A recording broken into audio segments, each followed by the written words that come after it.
اعوذ باللہ من الشیطان الرجیم بسم اللہ الرحمن الرحیم الحمد للہ الذی کان موجودا قبل حدوث الاشیاء ویبقى بعد فناء الاشیاء تفرد بالاولیت والقدم ووسع كل شيء ما عداه بالفناء والعدم كما قال عز شانه كل شيء هالك إلا وجهه وكل نفس ذائقة الموت وقال كل من عليها فان ويبقى وجه ربك ذو الجلال والإكرام سبحان من لا يخفى عليه اختلاف النيات ولا يعزب عنه معاصي العباد في الخلوات سبحان الله الذي منه خلقة العباد وإليه المعاد فمن يعمل مثقال ذرة خيرا يره ومن يعمل مثقال ذرة شرا يره نشهد أن لا إله إلا هو الملك الذي لا ينازع في ملكه ولا يضاد في حكمه يعذب من يشاء بما يشاء كيف يشاء ويرحم من يشاء بما يشاء كيف يشاء تعذيبه المسيء عدل وعفوه تفضل ونشهد أن محمدا سيد المرسلين وخير المبشرين والمنذرين صلى الله عليه وآله الهداة المهديين من ركب سفينتهم نجا واهتدى من تخلف عن هذا الله فغرق وهوى بسم الله الرحمن الرحيم اللهم كن لوليك الحجة ابن الحسن صلواتك عليه وعلى آبائه في هذه الساعة وفي كل ساعة وليا وحافظا وقائدا وناصرا ودليلا وعينا حتى تسكنه أرضك طوعا وتمتعه فيها طويلا اللهم صل على اوصيكم عباد الله ونفسي تقوى الله اعوذ بالله من الشيطان الرجيم بسم الله الرحمن الرحيم ولله على الناس حج البيت من استطاع إليه سبيلا ومن كفر فإن الله غني عن العالمين بندگان خدا، ارشاد الہی ہو رہا ہے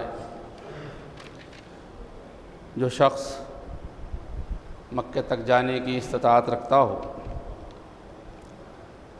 مکے تک پہنچنے کی قدرت رکھتا ہو، اس پر حج اور خانہ کعبہ کی زیارت واجب ہے، اور جو اسے ترک کرے وہ کافر ہو جائے گا اور خسارے میں رہے گا۔ خدا تو دنیا والوں سے بے نیاز ہے۔ مسلسل حج کے سلسلے میں عرض کیا جا رہا ہے، چونکہ 11 ذی القعدہ روز ولادت امام رضا علیہ السلام ہے،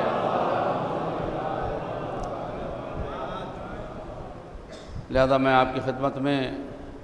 ولادت باسعادت کی مبارکباد پیش کرتا ہوں اور خواہش کرتا ہوں کہ ہم سب مومنین مل کر اپنے زمانے کے امام کی خدمت میں بھی مبارکباد پیش کریں اور دعا کرتا ہوں کہ وہ قبول بھی فرمائیں اور ہم کو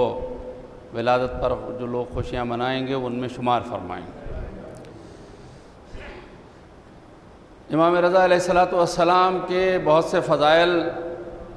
ہمارے سامنے ہیں، اس لیے کہ اکثر تذکرہ ہوا کرتا ہے،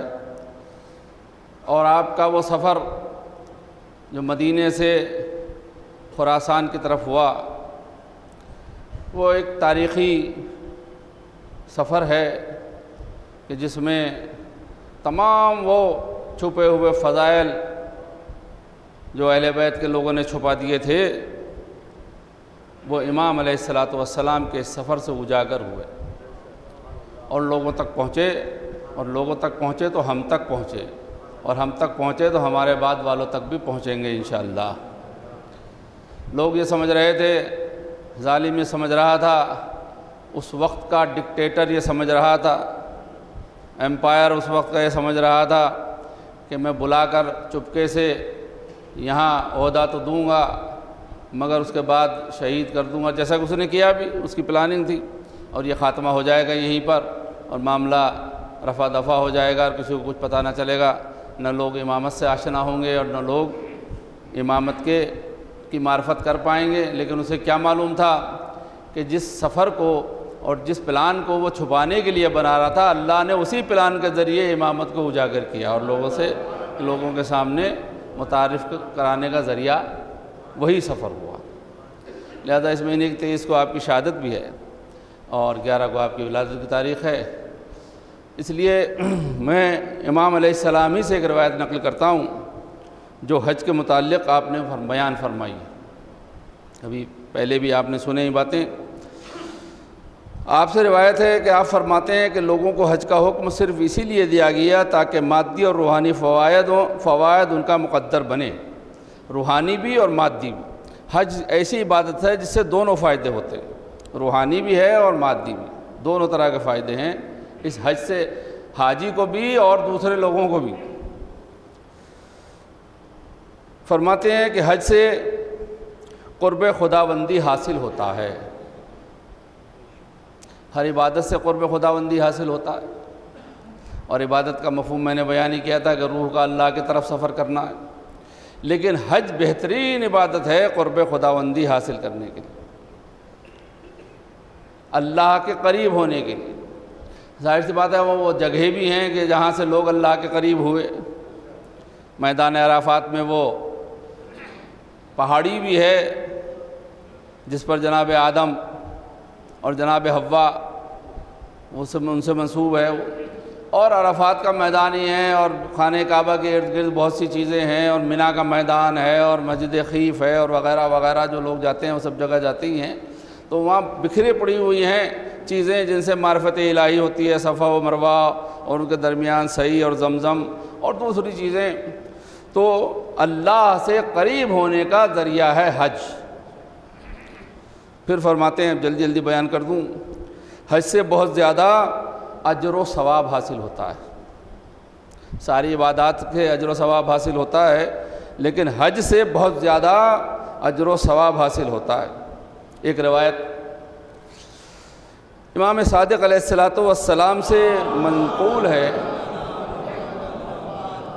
کہ ایک بادیہ نشین نے حضرت محمد مصطفیٰ صلی اللہ علیہ وآلہ وسلم سے ملاقات کی اور عرض کی کہ اللہ کے رسول،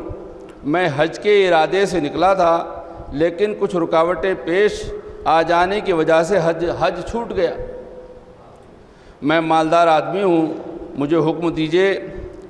کہ میں ایسا کام انجام دوں جس سے خدا مجھے اتنا ہی اجر و ثواب عطا کرے جتنا حج کرنے والوں کو عطا کرتا ہے۔ مالدار تھا نا، تو مال کے اوپر اس نے وہ کیا کہ اللہ جو ہے وہ مجھے مال خرچ کرنے سے حج کا اجر و ثواب عطا فرما دے گا۔ رسول اکرم صلی اللہ علیہ وآلہ وسلم اس کی طرف متوجہ ہوئے اور فرمایا، کوہ ابو قبیس کو دیکھو، ایک پہاڑ ہے مکے میں جسے ابو قبیس کہا جاتا ہے، مشہور سنا ہے آپ نے، جگہ جگہ روایتوں میں کوہ ابو قبیس، کوہ ابو قبیس۔ فرماتے ہیں کہ کوہ ابو قبیس کو دیکھو، اگر یہ پہاڑ سرخ سونے کا ہوتا، پتھر نہیں، سرخ سونا سب سے مہنگا ہوتا ہے، مکے میں لوگ خریدتے بھی ہیں سرخ سونا، پتہ نہیں روایت ہوگی، میں اسے نفی نہیں کرتا، لوگ کہتے ہیں کہ برکت ہوتی سونا خریدا جائے اگر مکے میں، تو مکے کا سونا سب سے اچھا ہوتا ہے، عرب کا سونا سب سے اچھا ہوتا ہے۔ تو وہ فرماتے ہیں کہ یہ جو تم کوہ ابو قبیس دیکھ رہے ہو، اگر یہ سرخ سونے کا ہوتا اور تمہاری ملکیت میں ہوتا اور تم اس کو راہ خدا میں خرچ کر دیتے، تب بھی تمہیں اتنا ثواب نہ ملتا جتنا خدا حج کرنے والوں کو عطا کرتا ہے۔ صلوات پڑھیں محمد والے محمد۔ آپ اندازہ لگا رہے ہیں حج کا اجر و ثواب؟ امام فرماتے ہیں کہ حج سے بہت زیادہ اجر و ثواب ملتا ہے۔ تو اب آپ اندازہ لگا لیجیے کہ ایک روایت سے کہ کوہ ابو قبیس جیسا بڑا پہاڑ وہ سرخ سونے کا اگر ہوتا اور کسی کی ملکیت میں ہوتا اور وہ اسے راہ خدا میں دے دیتا تو اتنا ثواب اسے نہ ملتا جتنا حج کرنے کا ثواب اللہ عطا فرماتا۔ پھر فرمایا کہ جب حاجی حج کے لیے تیاری کرتا ہے تو وہ جو چیز اٹھاتا اور رکھتا ہے، سفر کے لیے جب تیاری کرتے ہیں تو آپ دیکھتے ہی ہیں کبھی اٹیچی میں سارے کپڑے رکھ دیتے ہیں اور کبھی سارے باہر نکال لیتے ہیں، یہ چیز رکھی کہ نہیں رکھی، ادھر ادھر آدمی کرتا ہی ہے، کبھی اور چیز مہیا کر رہا ہے، کبھی اسے نکال رہا ہے، کبھی یہ لے جا رہا ہے، تو اس میں جتنی چیزیں رکھتا اور اٹھاتا ہے خدا اس کے لیے نیکی لکھتا ہے۔ ایک چیز اٹھائی، نیکی رکھی، نیکی لکھی گئی، اور 10 گناہوں کو مٹا دیتا ہے۔ اب کوئی یہ نہ کرے کہ حج پہ جا رہا ہو تو گھر جا کے یہی کرتا ہے کہ چیزیں نکالتا رہے اور رکھتا رہے، نہیں، جو نارمل ہے صورتحال وہ یہی کہ جو چیزیں نکالتا اور رکھتا ہے تیاری کے لیے اور رکھتا ہے تو ایک نیکی نامہ اعمال میں اور 10 گناہ مٹا دیتا ہے اللہ۔ دیکھیے نیکی ایک مگر گناہ 10 مٹا رہا ہے، اور خدا کے نزدیک اس کے 10 درجے بلند ہوتے ہیں۔ حج قرب خداوندی کا ذریعہ ہے نا، 10 درجے اس کے بلند ہوتے ہیں، اور جب وہ سواری پر سوار ہوتا ہے اور وہ جو قدم اٹھاتا ہے اور زمین پر رکھتا ہے تو خدا ہر ایک کے عوض مذکورہ اجر عطا کرتا ہے، یعنی جو کچھ اجر میں نے بتایا کہ ایک نیکی اور 10 گناہ مٹ جاتے ہیں۔ اور جب وہ خانہ کعبہ کا طواف کرتا ہے تو گناہوں سے نکلتا ہے، گناہوں سے نکل جاتا ہے، اور رمی جمرات کرتا ہے تو گناہوں سے خارج ہو جاتا ہے، بالکل گناہوں سے خارج ہوتا ہے۔ راوی کہتا ہے کہ اس طرح رسول نے ہر موقف کا شمار کرایا۔ موقف وہ جگہ ہیں جہاں پہ حاجی ٹھہرتے ہیں، رکتے ہیں، عبادتیں کرتے ہیں، اور فرمایا جب موقف میں کھڑا ہوتا ہے تو اپنے گناہوں سے خارج ہوتا ہے۔ پھر فرمایا تمہیں اتنا ثواب کہاں سے مل جائے گا جتنا حاجی کو ملتا ہے۔ تو حج کا بہت زیادہ اجر و ثواب ہے۔ اور سنیے، امام جعفر صادق علیہ السلام ارشاد فرماتے ہیں کسی گاؤں کی آبادی کو جو مومن بھی عرفات میں، کسی بھی گاؤں یا بستی یا شہر کی آبادی کا کوئی بھی مومن جو میدان عرفات میں ٹھہرتا ہے خدا اس آبادی کے تمام مومنوں کو بخش دیتا ہے۔ خاندان کا عرفات میں وقوف کرتا ہے، یعنی خاندان کا اگر کوئی ہے وہ عرفات میں ٹھہرتا ہے، خدا اس گھر کے تمام مومنوں کو بخش دیتا ہے۔ ایمان کی قید کے ساتھ، شرط یہ ہے کہ ایمان ان لوگوں کا ہونا چاہیے جو گھر چھوڑ کے گیا ہے، بستی میں لوگ ہیں تو اللہ انہیں بھی سب کو معاف کر دیتا ہے اور بخش دیتا ہے۔ تو اس طرح حج کا فائدہ بہت زیادہ اجر و ثواب بھی ملتا ہے۔ پھر فرماتے ہیں کہ جو گناہ سرزد ہو چکے ہوں ان سے نجات حاصل ہوتی ہے بشرطے کہ اپنے ماضی پر شرمندہ ہو اور مستقبل میں خدا کی عبادت اور بندگی کرنا چاہتا ہو۔ حاجی تو بہت سے جاتے ہیں، وہ روایت آپ کو معلوم ہی ہے کہ دکھایا کہ مولانا نے کہ 2 انگلیوں کے درمیان دیکھو تو کہیں کہیں کوئی آدمی تھا، کہیں کہیں، باقی تو جانور ہی تھے وہاں۔ تو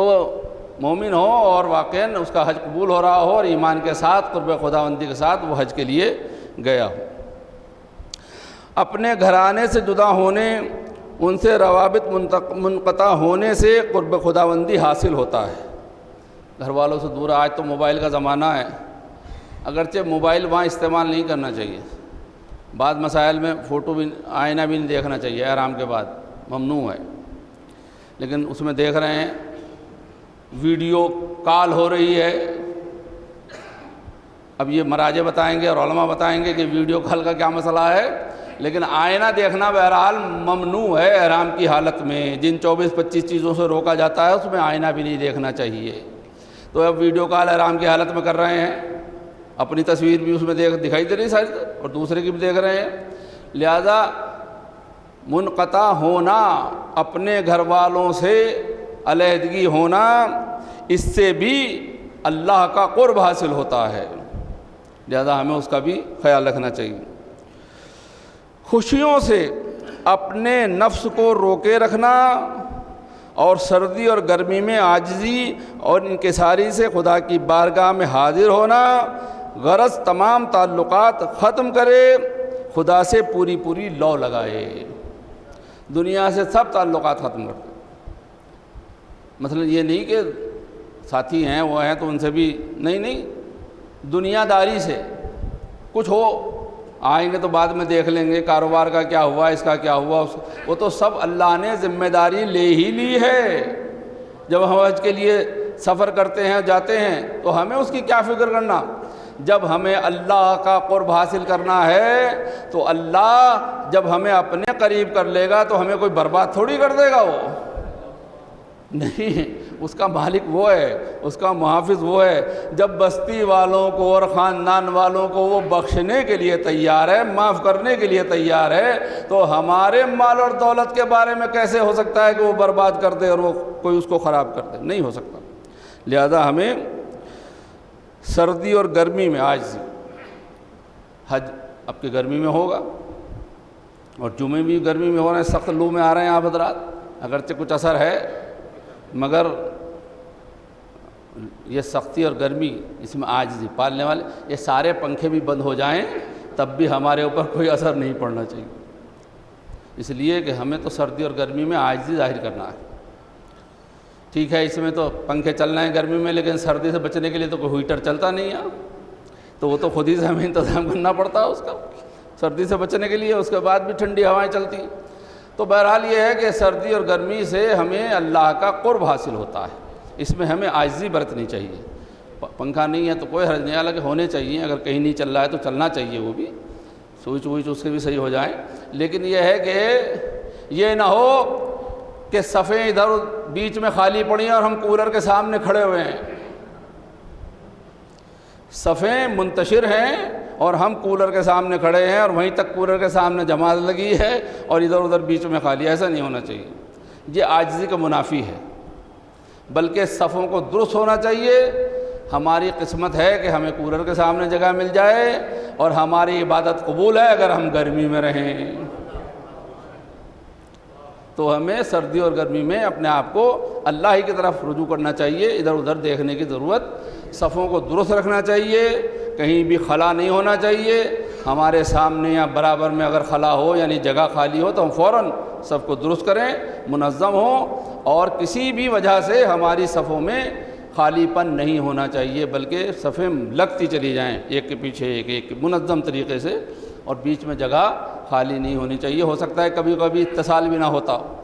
اور جن کا اتصال نہ ہوگا ان کی نماز نہیں ہوگی، تو یہ کس پہ جائے گا؟ ان پہ بھی جائے گا کہ وہ کم سے کم اتنا تو سیکھیں کہ صفوں میں کیسے کھڑا ہوا جاتا ہے نماز کی۔ اب میں زیادہ اس لیے نہیں بولتا کہ یہ بہت دور تک جاتا ہے معاملہ یہاں سے، تو میں اس لیے زیادہ کچھ نہیں کہنا چاہتا، اس لیے کہ لوگ کہیں گے بتائیے یہ وہاں صفیں درست کرا رہے ہیں خود میں اور کھڑے ہیں۔ تو سردی اور گرمی میں عاجزی حج ہمیں یہی سکھاتا ہے۔ حج سے دنیا بھر کے مسلمانوں کو بہت سارے فوائد حاصل ہوتے ہیں، خواہ وہ مکے میں ہوں، خواہ دوسرے شہروں میں ہوں، خواہ وہ لوگ ہوں جو تجارت مال کی کرتے ہیں یا مال برداری کرتے ہیں، خرید و فروخت کرتے ہیں، مزدوری کرتے ہیں اور کرائے پر چیزیں دیتے ہیں جس سے وہ کافی فائدہ اٹھاتے ہیں، خواہ وہ بہت سے غریب ہوں جنہیں کچھ نہ کچھ مل جاتا ہے، خواہ بہت سے ایسے مسلمان ہوں جن کی حاجتیں ایک مقام پر بہت سے لوگوں کو جمع ہونے سے پوری ہو جاتی ہیں۔ آپ دیکھتے ہیں نا، بہت سے لوگ مجمع جمع ہو جاتا ہے تو بہت سے مومنین کی خواہشیں پوری ہو جاتی ہیں، حاجتیں پوری ہو جاتی ہیں۔ اس کے بعد فرمایا حج میں اکٹھا ہونے سے صحیح اعتقادات اور احکام دینی بہت سے لوگوں کو معلوم ہو جاتے ہیں۔ اعتقادات صحیح عقیدہ صحیح کیا ہے؟ بہت سے عقیدے لوگوں کے درمیان ہیں، لیکن صحیح کون سا ہے یہ کیسے پتہ چلے؟ یہ حج میں معلوم ہو جاتا ہے۔ حج میں سارے مسائل ڈسکس ہوتے ہیں، سب چیزیں آج سامنے آتی ہیں، تو ہمیں اعتقادات وہاں صحیح معلوم ہو جاتے ہیں، اور احکام دینی بھی۔ حج کے تو مسائل ہیں، لیکن نماز روزے کے مسائل بھی درست ہو جاتے ہیں وہاں، اس لیے کہ وہاں نماز پڑھنے سے اور عبادت کرنے کے علاوہ دوسرا کیا کام ہے؟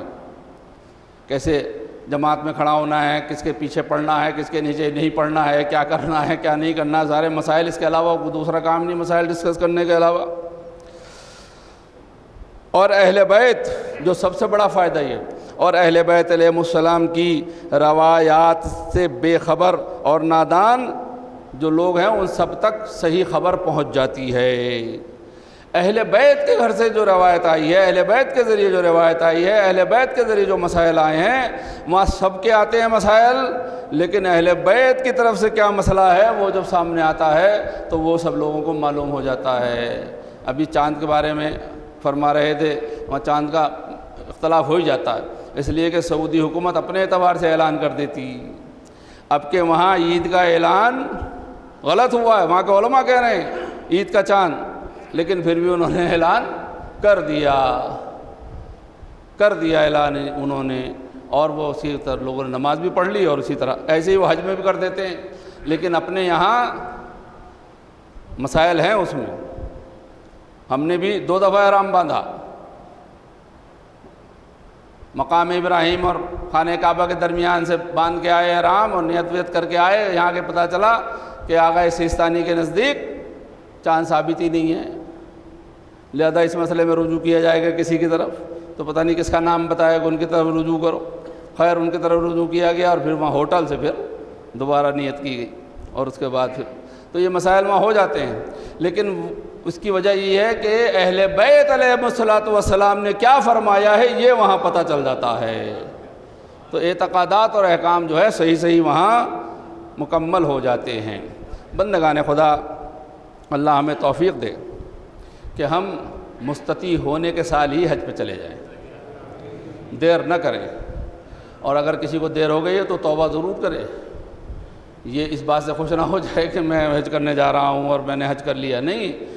جس سال واجب ہوا تھا اس سال سے تاخیر کرنے کی وجہ سے جو گناہ کبیرہ کا مرتکب ہوا تھا اسے توبہ کرے، معافی مانگے اللہ سے، اور اس کے بعد اپنے عمل کو انجام دے، اللہ انشاءاللہ اس کے اعمال کو اور اس کے حج کو ضرور قبول فرما لے گا۔ پالنے والے تجھے واسطہ ہے محمد و آل محمد کا، خانہ کعبہ کو بھی آزاد فرما دے اس ظالم حکومت سے جو وہاں مسلمانوں کے حج میں بھی رکھنا ڈالتے ہیں اور اپنی منمانی چلاتے ہیں، اسلام کیا کہہ رہا ہے اسے نہیں دیکھتے، لہذا ہمیں وہاں بھی مکمل آزادی چاہیے، اور اس حکومت کو بھی ہم وہاں دیکھنا نہیں چاہتے، پالنے والے اسے بھی جلد سے جلد وہاں سے برخاست کر دے، ہٹا دے، اس کا زوال کر دے، عزل ہو جائے اس کا، تاکہ تمام مومنین صحیح وہاں جا کے حج کر سکیں۔ ان احسن الحدیث و بلغ الموعظہ کتاب اللہ، اعوذ باللہ من الشیطان الرجیم، بسم اللہ الرحمن الرحیم، والعصر ان الانسان لفی خسر الا الذین آمنوا وعملوا الصالحات وتواصوا بالحق وتواصوا بالصبر۔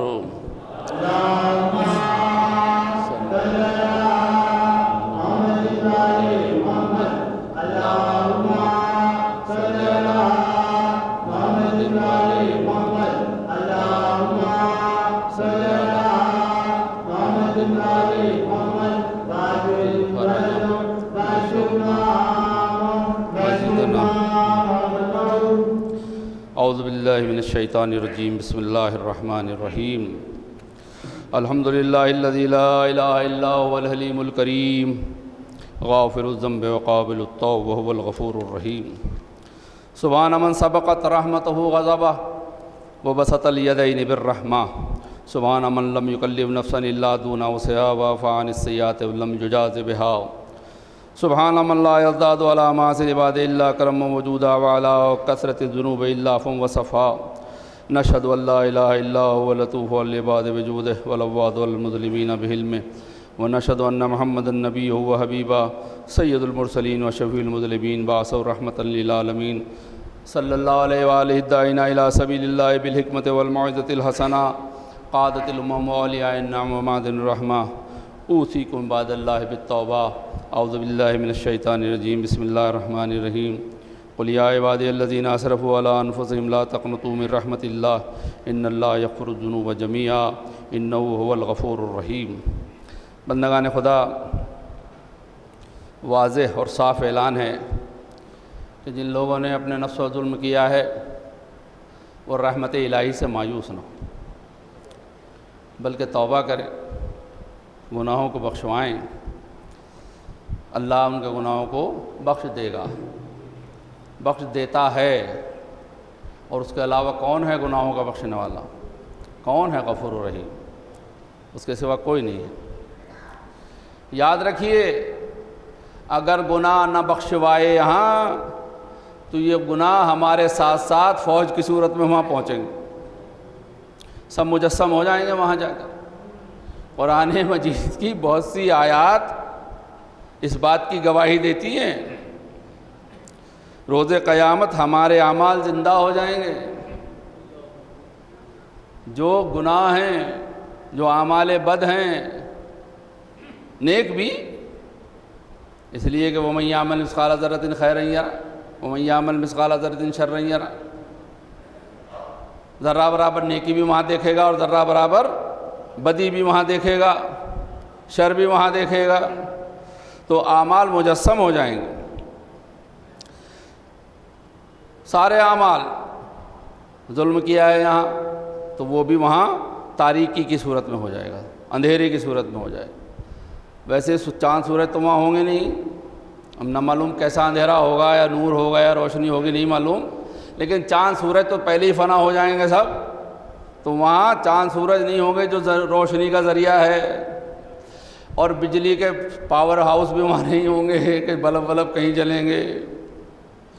اور انورٹر کا سسٹم بھی وہاں نہیں ہے، اور جو سب سے آسان نسخہ آ گیا موبائل کی لائٹ بھی وہاں نہیں میسر ہوگی، یہ سب یہی ختم ہو جائیں گے۔ البتہ کچھ نور ہوگا جو اپنے ساتھ لوگ لے جائیں گے اور اس کی روشنی میں دیکھیں گے، لیکن کچھ گناہ ایسے ہیں جیسے ظلم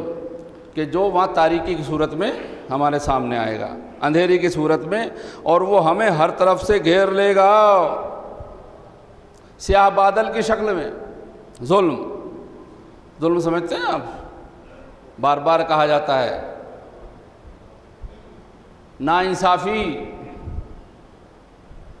جو کرنا چاہیے تھا وہ نہیں کیا، جو نہیں کرنا چاہیے تھا وہ کیا،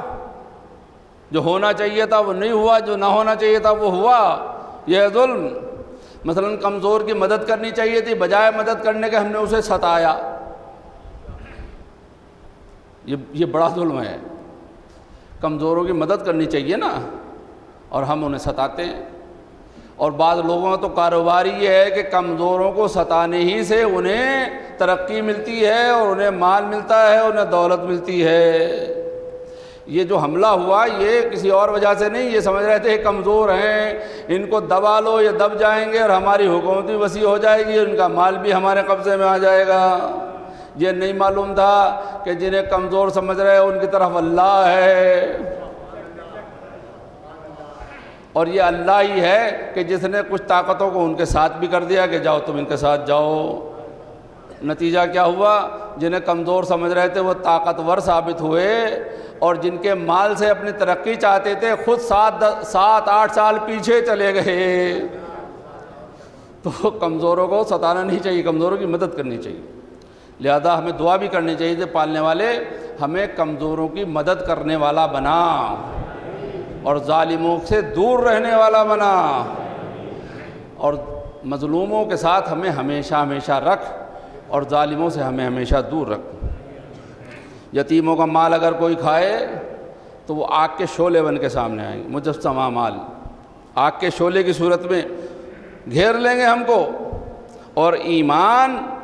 نور اور روشنی کی صورت میں ہمارے ارد گرد پھیلا ہوا ہوگا۔ سورہ حدید کی 12 نمبر آیت میں یہ بات کا تذکرہ ہے۔ یتیموں کا مال کھائیں گے تو آگ کی صورت شعلے ہوں گے آگ کے چاروں طرف، جو ہمیں جلا رہے ہوں گے، گھیر رہے ہوں گے، اور ایمان اگر ہمارے پاس ہوگا تو ایمان کا نور ہمیں چاروں طرف سے گھیرے ہوئے ہوگا۔ تو ایمان پہ رہنا چاہیے، ایمان پہ مرنا چاہیے، اس لیے کہ ایمان یہاں بھی اور وہاں بھی فائدہ پہنچائے گا۔ سود کو لوگ بہت آسان طریقے سے حسین بنا کے پیش کر رہے ہیں، اور یہ شیطان کی چالاکی اور مکاری ہے کہ سود اس طرح سے اور اس طرح سے، ادھر سے اور ادھر سے، یہاں سے اور وہاں سے، سود خور جو کہ اپنے اس ذلیل اور پلید عمل سے معاشرے کے اقتصادی توازن کو تباہ و برباد کر دیتے ہیں، ان کا کیا ہوگا؟ وہ تشنج کے ایسے مریض کی مانند ہوں گے جو اٹھتے وقت اپنا توازن قائم نہ کرنے پر قادر نہیں رہ پاتا ہے، اور کبھی زمین پر گر جاتا ہے اور کبھی اٹھ پڑتا ہے۔ سورہ بقرہ کی آیت نمبر 27 میں اس کا تذکرہ ہے۔ تشنج کا مریض ہو جائے گا وہاں، جس سے نہ کھڑا ہوا جا رہا ہے نہ بیٹھا جا رہا ہے، کبھی ادھر گر پڑا اور کبھی ادھر گر پڑا۔ لہذا ہمیں یتیموں کا مال نہیں کھانا چاہیے، سود نہیں کھانا چاہیے، علماء سے رجوع کر سکتے ہیں آپ اس مسئلے میں، اور ظلم نہیں کرنا چاہیے۔ یہ سب وہاں مجسم ہو جائیں گے، اور بھی گناہ جتنے ہیں وہ سب مجسم ہو جائیں گے، اور ہمارے اعضاء و جوارح اس کی گواہی دے رہے ہوں گے، اور وہ خود اعمال کہہ رہے ہوں گے کہ تو نے مجھے انجام دیا ہے، حتیٰ کہ وہ مکان بھی وہاں پہنچا دیے جائیں گے جس جگہ کے اوپر وہ ظلم ہوا ہے، گناہ ہوا ہے۔ لہذا ہمیں گناہوں سے یہاں توبہ کرنی چاہیے، مومن کا خیال رکھنا چاہیے، ایک دوسرے مومن کا ہمیں خیال رکھنا چاہیے۔ مومن کا حق مومن پر کیا ہے؟ فرمایا، میں اس بات کو اس لیے پیش کر رہا ہوں یہاں جامع الاخبار سے ایک حدیث کو، تاکہ آپ کے لیے یہ بات مفید ہو، اور جہاں جہاں بھی لوگ سن رہے ہیں ان کے لیے بات مفید ہو۔ فرمایا رسول خدا صلی اللہ علیہ وآلہ وسلم، مومن کے مومن پر 7 حق خدا کی طرف سے واجب ہیں۔ پہلے مومن کی نظر میں مومن کی بزرگی، ایک مومن کی نظر میں دوسرا مومن بزرگ ہونا چاہیے، صاحب عزت ہونا چاہیے، عزت کرنی چاہیے، اپنے سے بڑا سمجھنا چاہیے، اس کو حقیر نہیں سمجھنا چاہیے، عزت کرنی چاہیے ایک مومن کو دوسرے مومن کو۔ سینے میں اس کی محبت ہونی چاہیے، مومن کے دل میں دوسرے مومن سے محبت ہونی چاہیے، دل میں اور سینے میں۔ خود سے لوگوں کو محبت نہیں تو مومن سے کہاں محبت کریں گے؟ اگر خود سے محبت ہوتی تو گناہ ہی کیوں کرتے ہیں؟ اگر خود سے محبت کرتے تو نصیحتی کرنے کی ضرورت کیا پڑتی؟ جو حالات دیکھ رہے ہیں کہ پڑوس کی خبر نہیں ہے کیا ہو رہا ہے، ہمسائے کی خبر نہیں ہے کہ اس کے کھانا پکا کہ نہیں پکا ہے، دوا علاج کے لیے پیسے ہیں کہ نہیں ہیں، تو محبت ہونی چاہیے دل میں۔ اپنے مال سے اس کی مدد کرنا یہ حق ہے مومن کا، مومن پر واجب ہے، اپنے مال سے اس کی مدد کرے، اپنے مال سے مدد کرے۔ صورتحال یہ ہے کہ اس کے مال پہ نظر ہے، اس کے مال پہ نظر ہے، یا تو ہڑپ لینا چاہتا ہے یا حسد کرتا ہے پھر اس سے کہ اسے کیوں مل گیا، جبکہ حکم شریعت کیا ہے کہ اپنے مال سے مومن کی مدد کرنا چاہیے۔ اس کی غیبت کو حرام سمجھنا، مومن کی غیبت کو حرام سمجھنا چاہیے، غیبت کسی کی بھی نہیں کرنی چاہیے، لیکن مومن کی غیبت کو حرام سمجھے۔ جیسے کہ میں نے ایک دن اشارہ بھی کیا تھا کہ حالات یہاں گھیرا بنا کے لوگ بیٹھ جاتے ہیں مسجدوں میں اور ذکر خدا اور حب خدا کے علاوہ دنیا کی باتیں کرتے ہیں، تو ایسے میں غیبت تک کی نوبت آ جاتی ہے، لہذا ایسا نہیں ہونا چاہیے۔ بیماری میں اس کی عیادت کرنا، عیادت کرنے ضرور جانا چاہیے، بیمار کی مومن کی عیادت کرنے ضرور جانا چاہیے، جمعہ کے دن صبح کا وقت بہتر اور مناسب ہے۔ مرنے پر اس کے جنازے کی مشائیت کرنا، مشائیت کرنا، شریک ہونا نہیں، مشائیت، کاندھا دے کر اسے قبر تک پہنچایا جائے مومن کو۔ کچھ لوگ تو کئی کلومیٹر دور چلتے رہتے ہیں جنازے میں، یا تو پہنچتے نہیں، پہنچے بھی تو کئی کلومیٹر دور، اور لوگ دفن وفن بھی کر دیتے ہیں تو ان کا رستہ پورا ہی نہیں ہوتا، ابھی وہاں تک پہنچ ہی نہیں پاتے ہیں۔ یہ مشائیت، کاندھا دیجئے، قبر تک پہنچائیے، نماز جنازہ پڑھیے، ساری چیزیں کیجیے۔ مرنے کے بعد نیکی سے اس کا ذکر کیا جائے، مرنے کے بعد مومن کا ذکر نیکی سے کیجیے، ذکر جو ہے خیر سے کیجیے، برائی سے نہ کیجیے، غلط باتوں سے نہ کیجیے۔ بندگان خدا، دنیا میں ہم ہیں، دنیا بڑی خراب جگہ ہے، لیکن کتنی بھی خراب ہو، اسی خراب جگہ سے ہمیں آخرت کا سرمایہ فراہم کرنا ہے۔ لہذا نیک باتوں کو اپنائیے، بری باتوں کو چھوڑیے، مظلوموں کے ساتھ رہیے، ظالم سے نفرت کیجیے، غریبوں کی ہمدردی کیجیے، مالداروں کے قریب زیادہ نہ جائیے، اور عبادات کو اس کے حق کے ساتھ ٹائم پر بجا لائیے، تاکہ اللہ ہم سب کو اپنے قریب کے لوگوں میں شمار فرمائے۔ اعوذ باللہ من الشیطان الرجیم، بسم اللہ الرحمن الرحیم، ان اللہ وملائکتہ یصلون علی النبی یا ایھا الذین آمنوا صلوا علیہ وسلموا تسلیما۔ اللہم صلی علی سید المرسلین وشفیع المذنبین نبینا محمد صلی اللہ علیہ وآلہ، اللہم صلی علی محمد وعلی امام المسلمین وقائد الغر المحجلین امیر المومنین علی ابن ابی طالب صلوات اللہ علیہ، وعلی سیدۃ نساء العالمین وزوجۃ خاتم النبیین سیدنا فاطمہ بنت رسول اللہ صلوات اللہ علیہ، وعلی الحسن المجتبی والحسین الشہید بکربلا،